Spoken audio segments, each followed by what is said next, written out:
I'm here at Arena Stage in Crystal City with actress Alice Ripley, who is starring in the musical Next to Normal. I miss the mountains.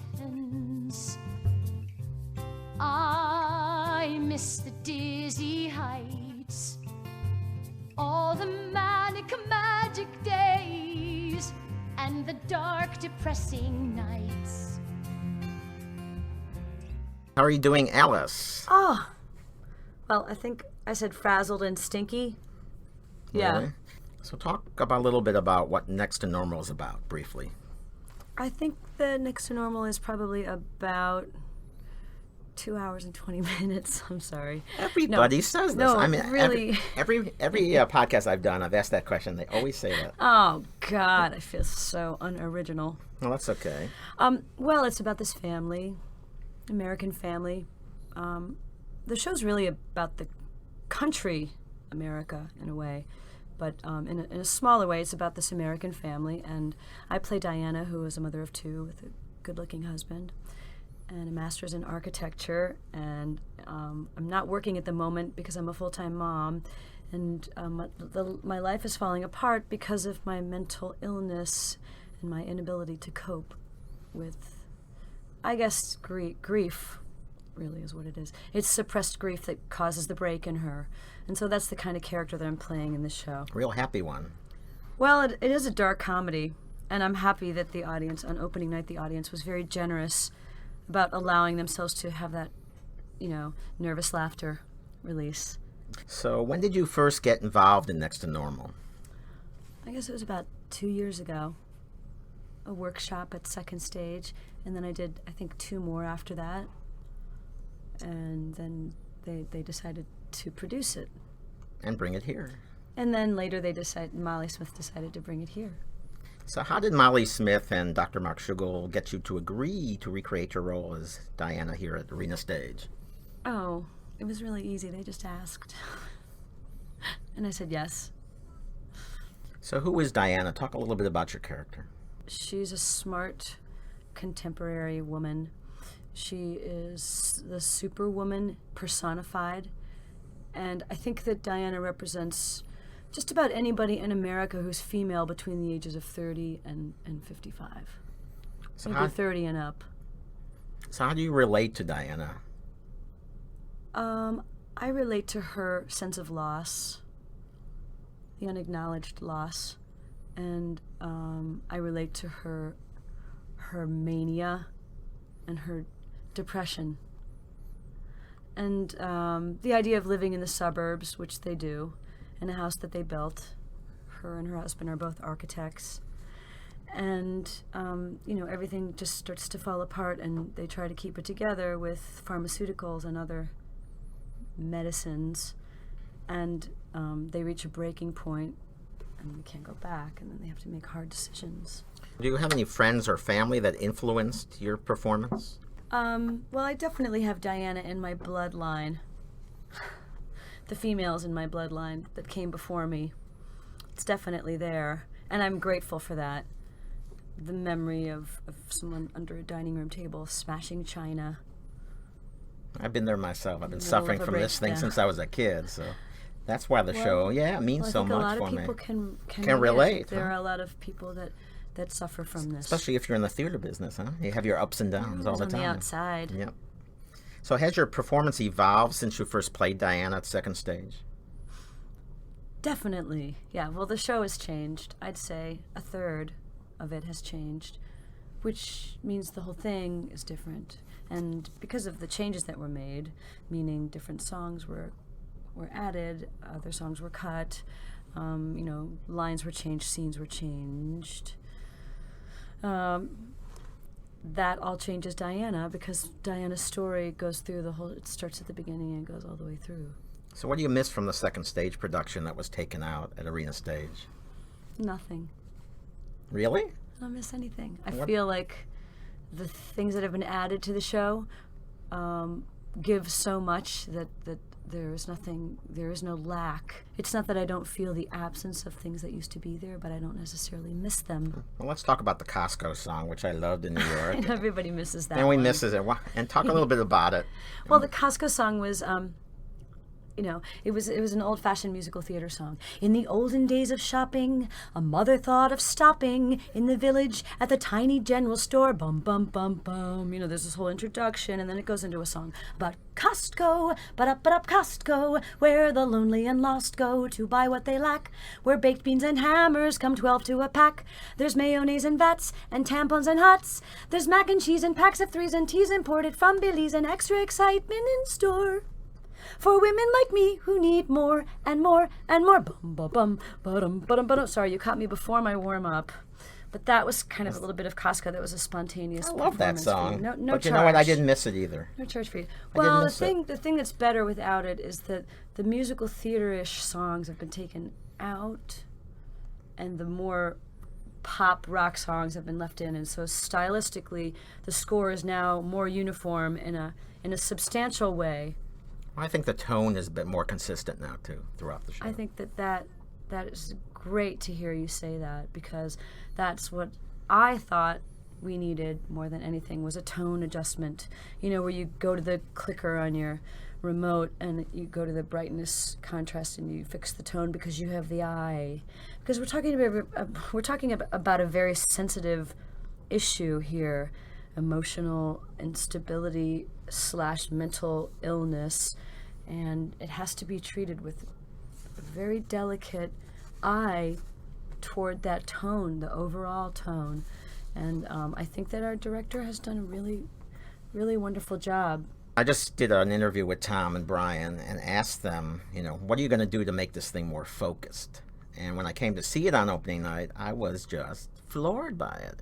It was focused, and I was sitting next to a very young reviewer. It was the first thing he'd ever reviewed, a young student. And I was helping him before we started. He asked me, what should I look for? So I was doing that with him. He was so cute. And then at intermission, I said, tell me what the story was out there. And he got it. Oh, See? good. So when I went to the party after, I told Tom and Brian, you did it. Good. And this kid understood it. I'm so glad. Yeah. See, so a lot of these changes have really made the show more powerful. Completely agree. They did the old-fashioned thing last summer, and they went up to a cabin up in the, Catskills or whatever you want to call it up there. And they holed up, and Brian and Tom, they worked together, and I went to visit them, and they played a couple of new melodies for me that were then put into the show. And I think that that's the path the show has been on, that development. The show's been in development for 10 years. Right. They say it's an average of 6 years. Well, I think it takes a lot of courage, too, after 10 years to say, you know what, it's not working the way it should. Exactly, yeah. Not many playwrights or composers will ever do that. Yeah, I agree. So it takes Tom and Brian are definitely special. Were you involved with some of the change-making? Yeah, you know what? They did. The powers that be did ask me my ideas about things that were cut and ideas that might want to change, and I appreciated that so much, because often the actor is left out of that process. Okay, let's talk about I Miss the Mountains. Yes. Okay. Because it introduces the audience to what you're suffering from, basically. And those lyrics are so powerful. Now, for me and some of my friends who are also bipolar and people who suffer from depression. Well, let's talk about the lyrics a little bit. The lyrics, mountains make you crazy. Here it's safe and sound. My mind is somewhere hazy. My feet are on the ground. Everything is balanced here and on an even keel. You sing it better than I read. Mountains make you crazy. Here it's safe and sound. My mind is somewhere hazy. My feet are on the ground. Everything is balanced here and on an even keel. Everything is perfect. Nothing's real. Nothing's real.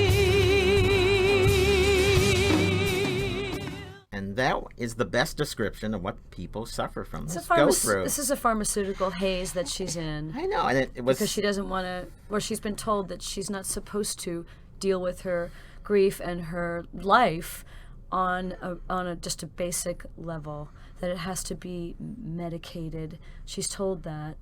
And then they start on this whole dance with the pharmaceutical cocktails, and she ends up in this feeling nothing and deciding that that's not what she wants, and then stops taking everything, and then everything kind of goes crazy after that. Well, we know, I've seen a lot of that where people stop taking their meds.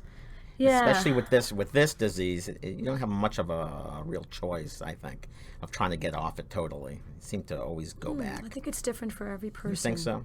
I do. It's so rare when the members of the original New York cast recreate their roles on the road. Very, very rare. Yeah, this has been great. The family takes a road trip together. So when did you find out that Adam, Jennifer, and Aaron were joining you at Arena Stage? I guess it must have been August. And then I heard about Bobby. He was the last one. No, Louis. It was Bobby, and then Louis was the last one. He moved here from Seattle with his beautiful wife and daughter. I'll talk a little bit about working with him, because you hadn't worked with him. Louis is wonderful. I'm crazy about him. He's added a lot to our scenes. He plays the doctor, Dr. Madden. He plays both doctors, but Dr. Madden is the one I think that's the more substantial role. And he's added a lot. There's more of a relationship now there. Between the two of you. Yeah, there's more of a relationship now than there was. And, it's partly due to the writing changes. Let's talk about Brian Darcy James, who played Dan at Second Stage, and now he's appearing in Green and Shrek, which just opened on Sunday. And I'm actually going to interview him at the end of January, so that'll be fun. I'll have to ask him about the show and working with you. So. See the smile in my face? Yes, she's smiling here. So talk about working with Brian. Oh, he's a dream come true. He really is. Working with Brian on stage is what every leading lady wishes. You get to stand there and watch him sing to you every night. It's a really wonderful thing. It's a great hearing job. both of your great voices was something great I will never forget in New York. Well, just a beautiful thank thing. you. So now you have J. Robert Spencer, who's replaced Brian in the Arena Stage version. So how has that and his performance affected your performance? Well, Bobby Spencer and I have a history together in that we did Sideshow together. When was it? 10 years ago. So we have that we take with us everywhere we go, that special experience. And Bobby is a wonderful Dan. I love that he's so tall. He's like a pine tree. And so you can look up to him, is that I what you're like saying? that. No, well, yeah, something that shields you from the elements, something that you can lean on and if you have to use. And also he's a wonderful actor, and he's got a great rock voice. He's real different from Brian. In what way? And I think every way. And maybe that's why it works. Could be. So what's the most difficult scene to play every performance? The one scene where you're afraid you might not make it through? I haven't had one yet. I felt very strong and powerful throughout this. Like I have some kind of secret energy source. So I haven't gotten to that point yet. I've managed to kind of stay on top of the wave. Which is quite remarkable. Yeah, the grief that I express on stage comes in waves, and so I might go weeks with it, and then you reach a point where it stabilizes and you become kind of still for a little while, and then that's the emotion on stage anyway. Well, how long does it take you to un-Diana after a performance? You know what? I feel like I spend every day, all day long now with this run, doing one of three, treading one of three paths in my daily life, either preparing for the role, performing Diana, or recovering from the show. And I like it that way. So the answer is always, I guess. I'm always coming down and I'm always kind of gearing back up. Let's talk about Mark Wendland's stunning set. He just won another design award for it. He did? What did he win? It's the Hughes Award. His work on this is what's it like to maneuver around this big set? Well, the set has been downsized ever so slightly since we moved from Second Stage in New York. And I think that it's better all around. I really do. It's just a more intimate, slightly more, for the actors. The audience might have been able to tell too, but it's really about how long it takes me to get from this corner to that catty corner over there. And, it's a little bit more realistic now, like you're in a real-sized house. Also, there's an apron here, which we didn't have, and I think I like that. Feel like it's very warm and feminine. These are small details that, people might not even notice. I might not even notice, but it's my job on this to notice. These are the things I'm paid to notice, you know what I'm saying? And then the audience here is on a ramp because this used to be a movie theater and it's underground. Both of those things I like. Underground because I like being the underdog. And on a ramp for the audience is better than the raked audience at second stage. And I think maybe it really is better because... Can you see the audience more here or there? There, they were really... I couldn't avoid seeing them. And now I can look beyond them if I choose to. And I think that that's helpful to me and the audience because when we were at second stage, perhaps the audience was a little too exposed. They were on that, stadium seating rake, real sharp incline. And here it's more of a gentle ramp, which... I don't know. There's something about that I think is a little more private. So how have DC audiences reacted to the show compared to the audiences in New York? It seems to be a universal reaction as far as my involvement with the show. From the first workshop, everybody who has seen it has had the same reaction, maybe one of 3 different reactions.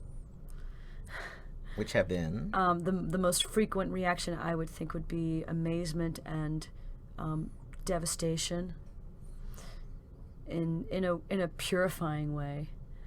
Then there are people that scratch their heads and don't really get it. Don't really get what's going on. And then there's always the unknown, the unknown comic with the bag over his head. Well, let's talk about Sideshow now. Let's move to something, in the past here. A Sideshow where you played Violet Hilton, and why do you think it's so popular now? It's a story about 2 strong women, right? Which Diana's story is another one, but they are still few and far between.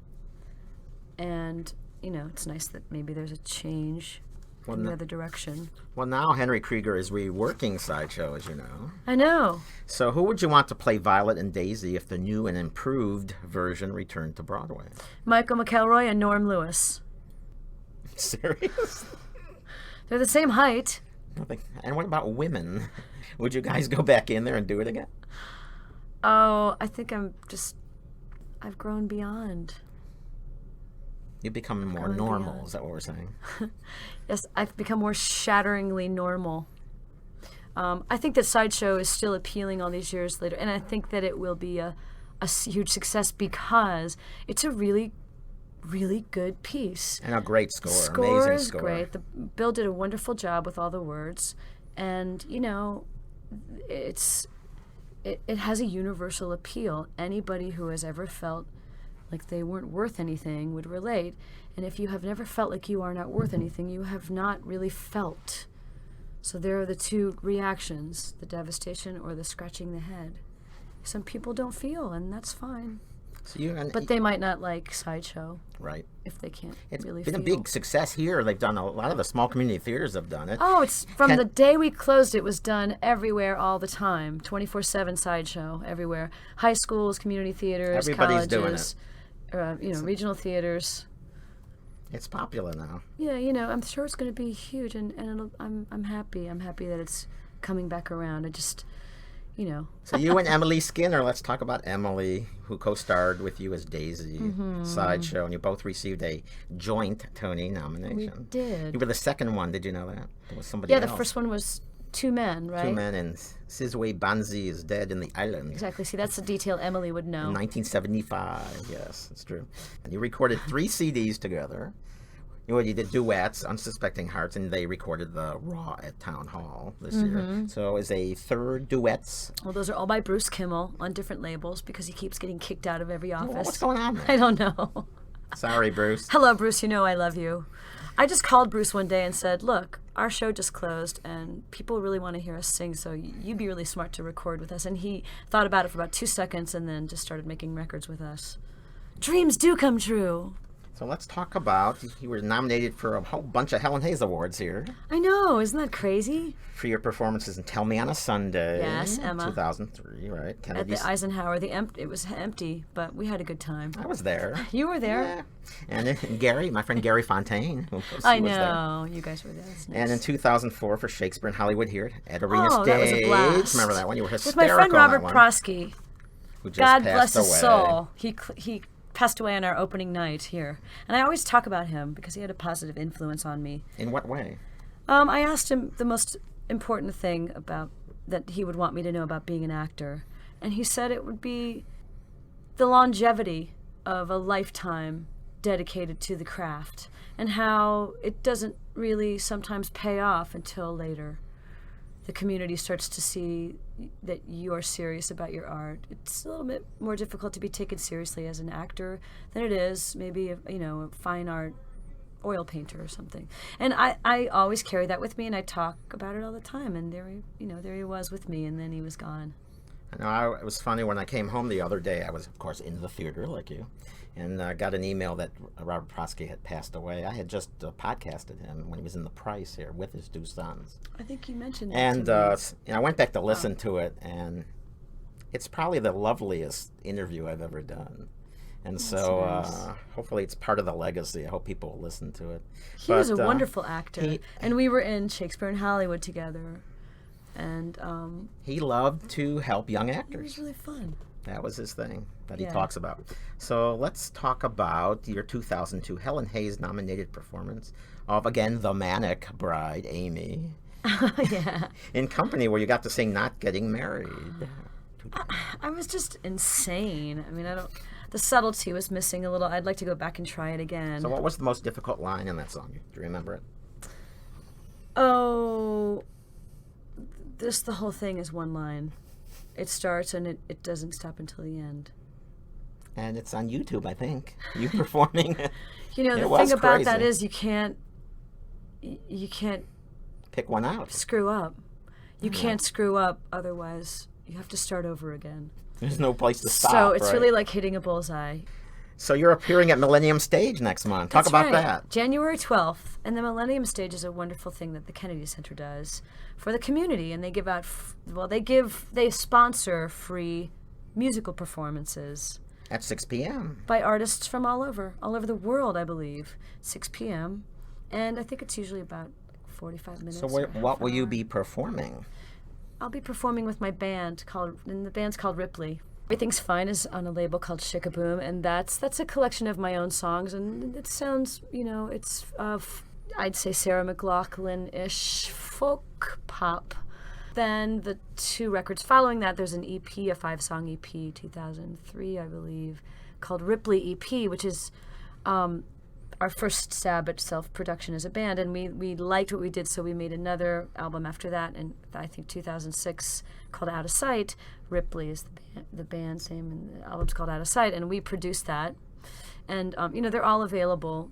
You can get them for free, pretty easy, but if you want to contribute, it would be appreciated, and it's really easy to do that online. You can find it really easy. My band has a site on MySpace. So what do you play? You play guitar and piano, right?